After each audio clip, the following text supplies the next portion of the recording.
All right, welcome to Max Effort Kitchen. I'm your host, Matt. We got your other host, Sarah. We are here with a For the Love of Food episode. Sarah, how you doing today? Doing good. I've got a lot of energy, so let's see if we can do that something instead of everything. Yeah. It's good. Like I feed off of your energy. You know, I could be having just a crazy day, but then when we get on the podcast, your energy really like sparks a lot of things in my brain that I was not expecting. So I appreciate your energy. So keep it coming. Woo, love Yeah. it. So let's see, you were telling me a little bit about what you made for dinner tonight. And I wanted to talk about it more pre-show, but I think that we should talk about it now because it is something that was incredible. And go for it. I want you to tell everybody what you made. Okay, so I know that it's like 100 degrees outside in our area right now, but it is September. And as soon as September hits, it's pumpkin season. And there is no going back. I'm sorry. Anyway, so for dinner tonight, I was like feeling very fall and cozy and just like it was a whole vibe. I put on some mood music and I ended up making an acorn squash miso bisque with a gochujang and kimchi grilled cheese. Wow. So for frame of reference for everybody, it's 90 degrees today, right? Probably not your 90-degree meal, but like I kind of talked about this in the beginning or before we hit record, was the idea that we have to be intentful in the kitchen or work with intent or intent energy, like have this passion and drive to cook meals regardless of the way you feel or the way it is outside or whatever drama you have going on in your family or your work or whatever. Like the kitchen is that safe place, right? The kitchen is that place where you like, it's like your bubble. For me, it's my bubble. So I walk in and all of a sudden, and this is probably a bit of a over dramatic thing, but like, it's just like, I got like this big force field around me. And all of a sudden I'm in this very creative space. And mind you, I'm also coming from a very, very introverted person. And so I found myself early on, I found myself in the kitchen for social events or when we would have big family events. My butt was in the kitchen. And I can't say at first is because I was so passionate about it. It was because I had a fear of social interactions. But that fear kind of, in a weird roundabout way, led me to what I am today and my career and this passion that I have that is just like this burning flame of passion for food of all different directions. And so my advice to anybody listening out there is it doesn't matter how you get there. But if something sparks something, then do it and have intent with it. And your meal, what you just made, really represents that, because you walked in the kitchen and you're like, I don't care what's going on outside. I'm doing this. Yeah, it's just like, it's what I felt. It's what, I don't know. It's really hard to explain your own personal, relationship with food and how that affects what you cook. Because like, there's so many factors that play into it that, I don't know, like doesn't even pierce you on a cognitive level. It's also really interesting. Just like you were saying earlier, the way the kitchen is a safety bubble, but sometimes depending on the environment or your day, sometimes it isn't quite that. Like usually it is, but if things are hectic or if I got a lot going on, it's like I don't melt into it like I usually would. And like it's really interesting because if I'm having a bad day and I go to the kitchen and it is that bubble for me, it's like I melt into this flow where like nothing else exists. Exactly. And, like all it is just like it's just this movement, and it's just so, I don't know, fulfilling and cool. Like it's a sport, it's a dance. There's so much to cooking on that level. There really is. And it's one of those, we talk about it like it's very romantic, and it is. And by no means do I not think it's a very romantic thing to do. Cooking for people is something that makes people feel good. To me, I get a good feeling about it. But like, when we do this, we have ideas, we have research, we've done the work that it takes to walk into the kitchen and do this. And so it may come off like it's easy, right? I mean, how many people look at you and say, how do you do this? You look so easy, you make it look so easy, right? It's not. It's actually hard, but we do the hard things that make us happy. And when it comes to food, like, I don't care how hard it is, like the reward is so much greater. Exactly. Like, I don't know. Sometimes it is hard being in the kitchen, but you stay there because you know of all it can be in your future interactions with cooking. Then Correct. Other times it's like you forget even where you are, and you forget everything that's going into it. Like, sometimes I'll be cooking for 8 hours, like very little break and rest, and I won't even realize it is how exhausted I am until everybody's sitting down at the table, and all of a sudden I'll go like, what just happened? I need to go lay down. Someone get me some water.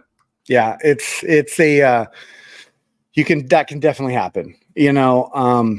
I'm working on a dish right now, and I think I've actually completed it, but it's an appetizer. It could be called many different things, but it's a not decomposed, but a deconstructed eggplant parmesan. And for the people who know me really well, know that I have a very special place in my heart for eggplant parmigiana. It's like one of the first, and mind you, I'm going to say elegant. Other people might think it's a little lowbrow, but to me, it's one of the first dishes that I learned how to make very elegantly. And there is a very specific process in which you have to treat eggplant in order to get that caramelization on the outside and the creamy, like perfect creamy center.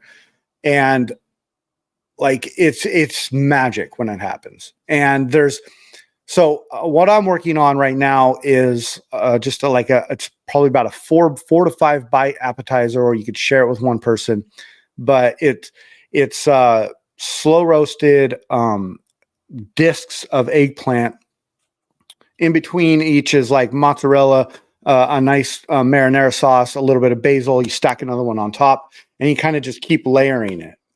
It's not super like crazy, but like in between the layers, I designed a Parmesan crumb, is what I'm calling it. And it's like you make the croutons, and the croutons have like Parmesan cheese, pepper, salt, and a little bit of olive oil, baked onto it. And so I take those croutons, I throw them in the food processor. I do lemon zest, I do lemon juice, I do a little bit of garlic and some red pepper flake. Grind that up until it's like this, almost like this wet sand. And so I'll cook. What I'm doing is I'm cooking off the discs, and I'm roasting them to about 75% until they start to see color, and I take them out. And then I actually like put the discs back on the tray, put the cheese on top and a bunch of the crumb, and put it under the broiler. And so what it's doing is it's crisping up that crumb, and it's melting the cheese. And then you just take and put it on a bed of marinara sauce, do your layers, another one on top, another one on top, another one on top. Pretty basic.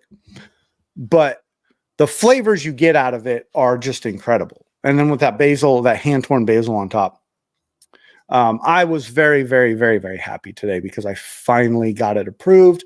I got it done. It's going on the menu, and it was a long process. Yay! Good day. Yeah, is all I'm gonna say.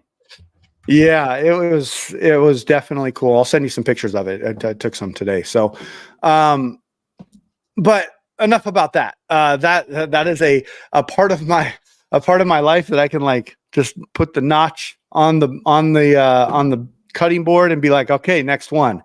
But today we're going to talk about something that's a little bit, I think for the average ear might be like, I don't know why we would talk about this, but there's a very specific reason why we talk about this. We're going to talk about porridge, and we're going to, again, do what we do, which is, get through enough as we can through, the 45-minute show. But porridge is such a, what's the right word? It's a fundamental food. Porridge is something we were, as humans, we were making before we knew how to make bread. And that's bread is like one of the oldest foods out there, right? Bread is like, people were making bread for 10,000 years, but porridge came first. And that's because they didn't know what to do with the grain, right? Yeah. What's that? Porridge was the stepping stone to bread. It was the first way humanity learned how to activate and use starch, like that kind of starch, at least. Yeah. And that's exactly right. Like, society didn't know what to do with the grain.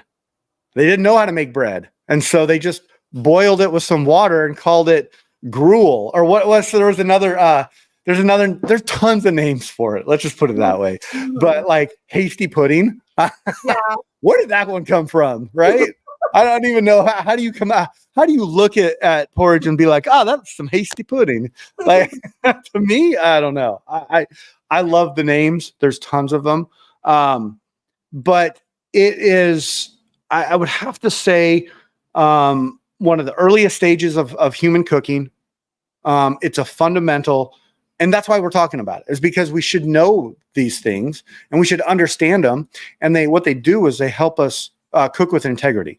And the more you know about the basics and the fundamentals and have that core, the more knowledgeable you're going to be in the kitchen. And I'm going to say one more thing, and then I'm going to let you go, because I'm Mr. Jabberjaws over here. I got all this energy. So I had somebody ask me today, and they were like, what was your thought behind, because the way that I get the way that I build these dishes for our menu at work is there's a bit of a collaboration. And I do have a boss, right? My boss is the owners, and they do want to see a specific trend through the menu. So I build things based off of that. But at the end of the day, they approve them. And when a dish is not approved, I need to be able to understand that. And I learned that earlier in my career. And I used to take that very personally, but I don't anymore, because what I do is they give me direction, and I say, I'm going to take my knowledge, my technique, my creativity, and I'm going to go in the kitchen and I'm going to create what you guys want. You're giving me bits and pieces from all different angles, right?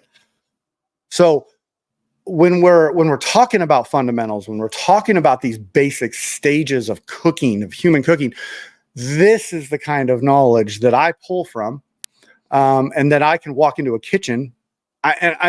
I'm pretty confident I can walk into 90% of any kitchen and at least be useful and somewhat creative, and so and be successful. So but I only know that is because we learn about things like porridge, right? Yep. It's such a full circle. And again, if you're listening, you're being like, that's crazy. That's just a crazy thought. It's really not.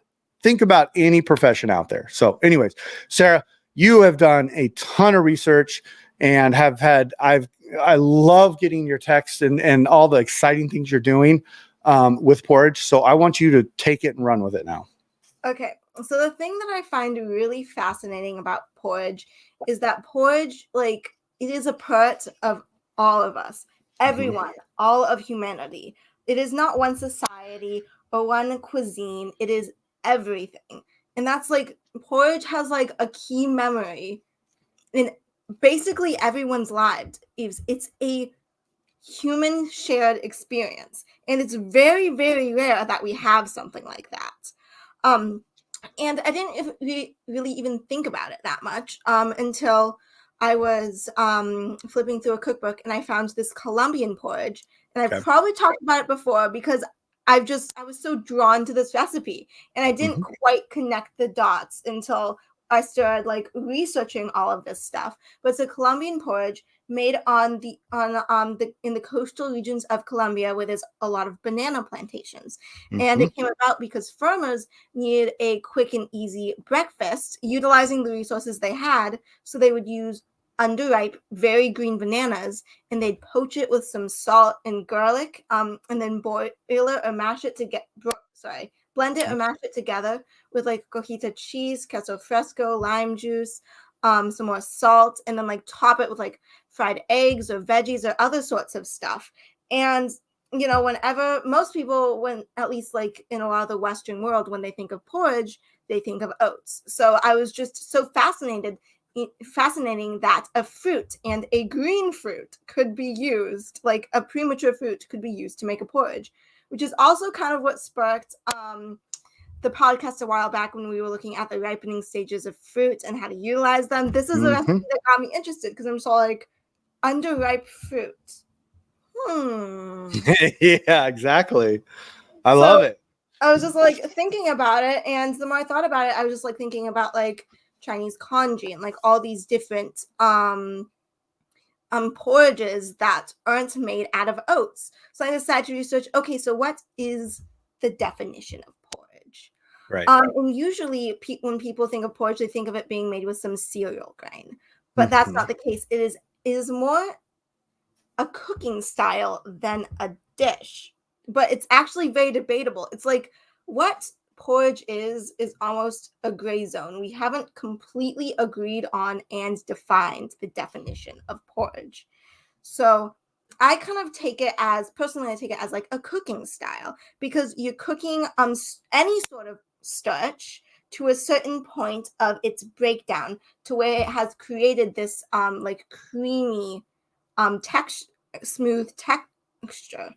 Um like basically because gelatinization, the Mhm. breakdown of starches and its swelling, it goes to a certain point and that's when it has reached a starch granule has absorbed most of its as much water as it can. And if you keep at it, if there's still water and still heat present, eventually that starch granule will burst and disperse out into the surroundings, causing like a more even starch dispersity and creating like more of a creaminess and more of an even thickening. So Correct. like in a lot of porridge recipes, you're taking that starch almost like just past its breaking point, so where you still have texture, but at the same time, like you get this more creaminess, this more evenness to everything that kind of binds it together. So, with that said, you're in the kitchen, and let's just say you're in somebody else's kitchen. You need a thickening agent. What are two things that come to mind? The two most accessible things. Thickening agents, Yeah, starch and flour. there you go. And where do those come from? Those come from grain. And so, Yep. what you just said is exactly what we're using in the more modern day to thicken sauces, to make roux, to make um, to coat our chicken with. I don't know if you've ever coated your chicken with cornstarch before you've pan fried it. Like, come on, you Oh, gotta you have to do it. You just have to. my secret to crispy tofu is coating it in like I mix cornstarch in with my spices and I coat it and it is so crispy. It's awesome. Sarah, okay, this is completely off topic, but you and I need to cook together. We would have so much fun. Like Okay. imagine. Okay, I'm just wanted to say that out loud because I think it would be a lot of fun. But I digress. So go back. Okay, so where were we? You were talking. Yeah, no, cool. I know. I like I told you in the beginning. I'm going to interrupt. I love being interrupted. That's where the fun comes in. Yeah, I agree. You were talking about what happens when basically the grain opens up and how it thickens and makes everything creamy like, and which is why it turns into a porridge. So basically, if you like think about porridge that way, it can be applied to any form of starch, just like a starchy green banana. And that has been applied to every single form of starch you can basically think of. Almost every single form of starch has been turned into a traditional porridge at some point, somewhere throughout history. Yep. So let me ask you this. And we're going to bounce around a little bit. So, I know that you're just getting into this, and I know you've eaten porridge, but do you have a go-to porridge? Like what is your maybe your ethnicity? I'm sorry, I can't. Words aren't coming very well. What is your porridge that you really focus on, like that you like? Okay, this is hard because I love so many porridges, and after this I literally have like 40 porridges on my to make list, and that's not an exaggeration. But I mean, I grew up eating the traditional oatmeal porridge. That was like what was in my family, because my father, he's Irish American, so like that's what he grew up eating, and that's what his parents grew up eating, like with like raisins and cranberries, just normal basic thickened oatmeal and stuff. But my mind lost. All good. Because here, I'll tell you mine. So you grew up eating oatmeal. So did I. I grew up eating oatmeal too. There are two ones that I bounce back and forth with. My most favorite porridge dish is polenta with a 24 to 48 hour bolognese over top. And this is something we used to do in culinary school. This is something my grandma used to make, where there was just this, like, she had this big wooden, like, kind of boat looking thing in the middle of the table. She would make a creamy polenta. She'd pour that in there, and then she'd pour her bolognese sauce over. Everybody would have a spoon or some bread, and you just sit there and eat it. Oh, that sounds amazing. It is so warm and cozy. I mean, yeah, you can't get more comfort food than that, for me at least. And then my dad grew up eating grits. And so I grew up eating grits, and I've eaten it in multiple ways. But my favorite way is to eat it in the form of oatmeal with his brown sugar, a little bit of honey, some cream, and I think that's it. Yeah, that's it. And you eat it like you would make oatmeal. But those are my two favorites. I love porridge in the morning, I would say. That's how I would eat it in the morning. For dinner is probably the polenta. I will say that as from an athlete standpoint, porridge is a very, very, very good thing to have in your diet, because it is a slow releasing energy. So we eat it in the morning. And even if you're not an athlete, say you're working a 12-hour shift, eat some oatmeal in the morning. That is a slow releasing energy. There used to be a saying, and I don't know if you've heard this saying before, but oatmeal will stick to your ribs, right? And all that's referring to is that you're going to eat this oatmeal, and it's going to stay with you for a little bit, and it's going to have this sustained, slow release, longevity of energy. And from a perspective from back then, totally makes sense on why they were eating it, right? Because they didn't know when their next meal was.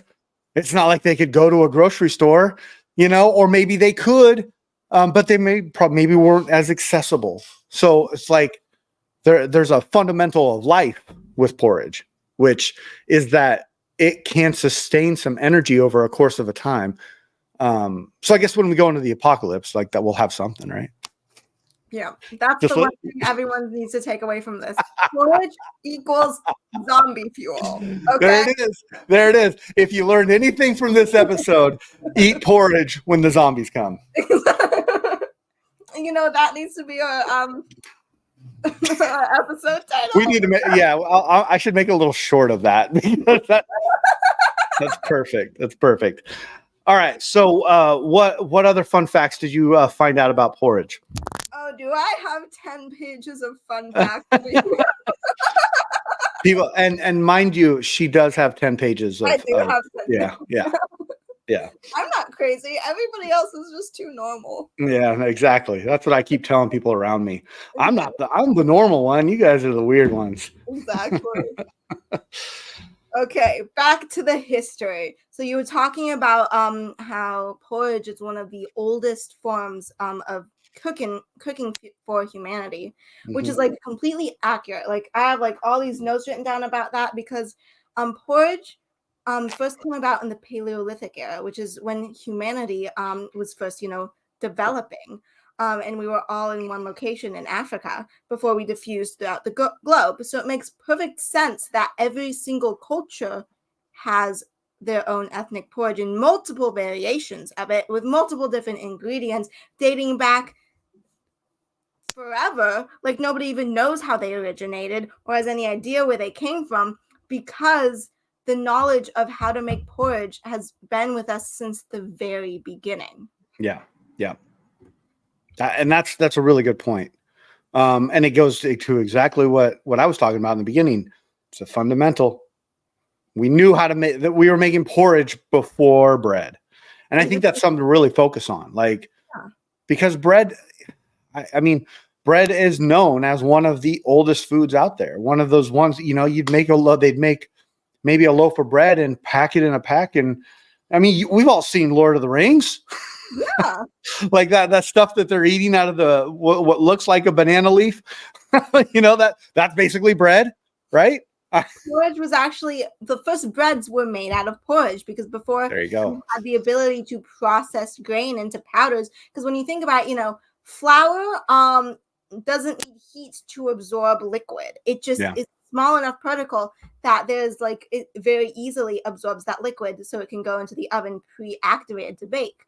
But Mhm. before you had the ability to grind super fine, you needed heat to catalyze that reaction Yes. between a large starch molecule and water. Because if you Yeah. just like put a grain in water and put it in the oven, that wouldn't really work very well. No. Or put it over a fire, or I mean, I think something I read yesterday about porridge was like, the Vikings used to just put it all in a container and sit it in the fire overnight, and they would have it in the morning. Yeah. And like that's the way they cooked it. And I think in that culture it was called gruel, if I'm not mistaken. I could be wrong on that, but I'm pretty sure that I read it was called gruel, which I think gruel gets a bad rap and is not the best name Yeah. Yeah. personally. I don't know about the historical significance of the name gruel. I know that in modern cultures it refers to soupy porridge. Yeah. Yeah. Which Yeah. that doesn't sound the most apt. Like with oatmeal and like there's some drinking porridges like that, like especially in South America, made out of like corn that has like cinnamon and sugar or rice, and those sound amazing. Just Mhm. like drinking oats, I'm not completely sold. Well, one of my favorite kitchen crews that I worked with. I had a guy, and I still work with him, but I don't work with him in the same capacity. And he, every time I was like anybody was sick in the kitchen, he would make this rice porridge. And I'm going to butcher the name, so I'm not even going to say the name of it. You might know what it is, but it's basically rice cooked in a heavy cream, steeped in heavy cream with a bunch of you put a cinnamon stick in there, some orange peel, a little bit of vanilla, and I believe some just white granulated sugar. And he would basically just let it sit there for an hour, and we would put it in a cup and drink it. You could eat it with a spoon or you could drink it. I would always just put it in a cup and drink it. I swear to you, to this day, like I would instantly feel better if I was tired, if I was under the weather, if I was whatever. But that porridge right there, like that rice porridge is a thing too. And it's one of my favorite things. I talk about it a lot on the athletic side of things because rice is a huge component of energy. And so it's like, I think that I don't know about you, and tell me if this happened to you, when you started researching it, did everything like want to funnel you into oatmeal? Oh yeah, everything was about oatmeal. Everything was about oatmeal. But there's so many more porridges than that. Yeah, I mean, porridge is like, I gave up on trying to list them all because at some point I recognized that there might be more porridge variations than there are humans currently on Earth. Yeah. Yeah. that that could be very true. you could be onto something right there. So I just like started like listing some that I found, like all of the ones that I could find, I wrote down, and I did start to see like some similarities, some like cultural diffusion that have happened throughout history, you know. Mm-hmm. Like you were saying with the porridge in milk, that was very common in a lot of like Nordic countries, colder countries, Mm-hmm. especially with the cinnamon and the spices and the sugar. There's a lot of different variations with different methods. Like there's this common one in the holidays that's popular in multiple different Nordic countries, that it's chilled rice pudding that was cooked in milk with cinnamon, and that is then whipped into heavy cream. And then depending on where it is, the one that sounded most interesting to me, it had vanilla and almond slices, and it was served with either a warm or cold cherry sauce. Right? That sounds Right. fantastic. I keep telling everybody about this, and they're just all like, "Oh yeah, that sounds good." No, it's No. revolutionary. No, it sounds, I mean, phenomenal. If you think about it, like the flavors that are being created right there. To me, obviously then, or when this dish was made, maybe they weren't thinking about balancing flavors and making sure the components work. But to me, I'm like, holy crap, you have salty, sweet, crunchy texture. You have all these things that are working harmoniously together. And like the contrast between like especially Brilliant. warm, if like I think that I'd personally opt to serve the cherry sauce warm with this chilled like porridge dessert, because I think the contrast would just be even like more spectacular, honestly, Yeah. especially like on a cold winter holiday day, you know. Does it get any more comfort? Like to me, I mean, we talk about comfort. We talk about food as a way of showing love, and we talk about food as a way of comforting people. And right there, that's what this is, right? You want to at the basic. Say that again. Porridge is the ultimate comfort. It really is.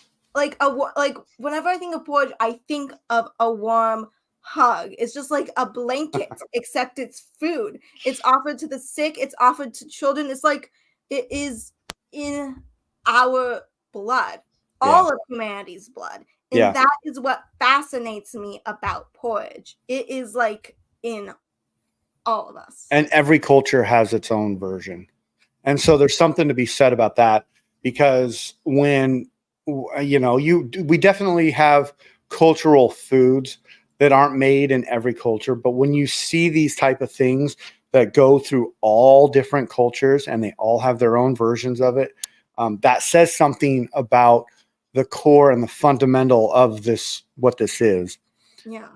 And so, I mean, that's, again, if you're still asking yourself why we're talking about porridge, which I hope you're not, that's why, because it is a thing that it spans across multiple cultures, and it creates a warmness. It is like Sarah said, a warm hug. I mean, if you've never had it, get out there and make some oatmeal. I've never met anybody who hasn't had oatmeal. Have you? I mean, like it's just like crazy to me. Yeah. Yeah. My kids are the pickiest kids ever, but they've eaten oatmeal. Like, I mean, so I don't know. So let's fast forward a little bit and see, like, did you do any research or or find out anything fun about more modern day porridge? Oh, did I? Oh, did I? That's the last 8 pages, right? Oh, geez. Okay. Okay, I'll just like kind of hop around. I do want to start first with like touching briefly on the history of oatmeal in general, because because when we think of porridge, like most Westerners do think of oatmeal. Right. So with oatmeal, it was originally created in Scotland, primarily because oats were one of the two, I believe it was oats and barley, that were the two main cereals and grains available Mhm. to the Scottish people. And it's really interesting because like in England, oats were given to horses. It was considered horse feed, but Scotland built a culture around it. Okay. And it gets insane. Like they use like I don't have words It's to a say. grain, and they use it the way it should be used in multiple avenues and faucets of doing different things. I mean, they make beer with it. Like I they make didn't know that. liquor with it. Yeah. I mean, you can yeah, there's all kinds of things you can do with oat. But let's stick to the porridge thing because we get way off topic with all that stuff. So it was originally considered poor people food, but basically every single house in Scotland had a porridge drawer before Oh. refrigeration. So it was a special lined wooden drawer to hold porridge. And it would last for like 3-4 days, and they would make these giant batches and completely fill the drawer. And you could warm it up and eat it like you would with porridge for breakfast with like toppings and honey and stuff. Mhm. Or for a fast meal, they would just slice it because if you've ever left oats in the fridge overnight, you know that it hardens, it solidifies, you can pick it up. So they would slice it like bread and take it on the go. Yeah. But what they also did that I found absolutely crazy because I would have never have thought is they would slice it and fry it like Italian polenta. Ah, I was waiting for you to say it.